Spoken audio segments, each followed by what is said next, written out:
Chirala beach పక్కనే ఓడరేవు అనే చిన్న గ్రామం ఉంటుంది. కడలి వారింట గృహప్రవేశానికి వెళ్ళి దగ్గరలోనే కడలి తీరం ఉందని చెప్పేసి వెళ్ళాం. కడలి అంటే సముద్రము.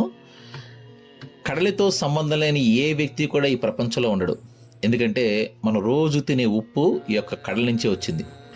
ఉప్పుని ఎంత గొప్పగా పోల్చారంటే, చదువది ఎంత గలిగిన రసజ్ఞత ఇంచుగా చాలకున్న ఆ చదువు నిరర్ధకంబు, గుణసంయుతులెవ్వరు మెచ్చరెచ్చటన్ పదునుగా మంచి కూర నల పాకము చేసినను నందు నుంపెదడు నుప్పు లేక రుచి పుట్టగా నేర్చున్నట్టయ్య భాస్కర అన్నారు. అంటే ఎంత మంచి కూర వండినా సరే ఆ కూరలో ఉప్పు లేకపోతే రుచే ఉండదు. అట్లాగే మనం ఎంత చదువుకున్నా సరే ఆ చదువుల యొక్క సారాన్ని మనం తీసుకోకపోతే ఆ చదువుకు విలువ ఉండదని దాని అర్థం అన్నమాట. సముద్రపు తీరాన్ని అయితే చేరుకున్నాం. ఈ సముద్రం ఎన్ని తనలో దాచుకుంటుందంటే, మహారాణుల కిరీటాల్లో సైతం ఉండే పగడపు మొక్కల్ని, ముత్యపు చిప్పల్ని కూడా ఈ సముద్రం తనలో ఇముడ్చుకుంటుంది. ఇప్పుడు చూస్తే ఇక్కడ నాకు 2 ముత్యపు చిప్పలు దొరికినాయి. ముత్యాలు లేవు కానీ.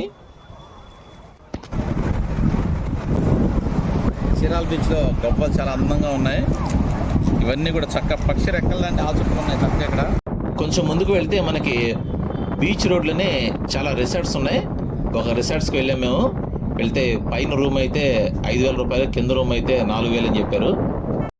ఇట్లాంటి రిసార్ట్లు ఈ బీచ్ రోడ్లో చాలా ఉన్నాయి. ఒక్కో చోట ఒక్కో రేటు ఉంటుంది. మొత్తానికి కడలి వారింట్లో గృహప్రవేశానికి వెళ్ళి కడలి తీరాన్ని అంతా సందర్శించడం చాలా హ్యాపీగా జరిగింది ఈ టూరు.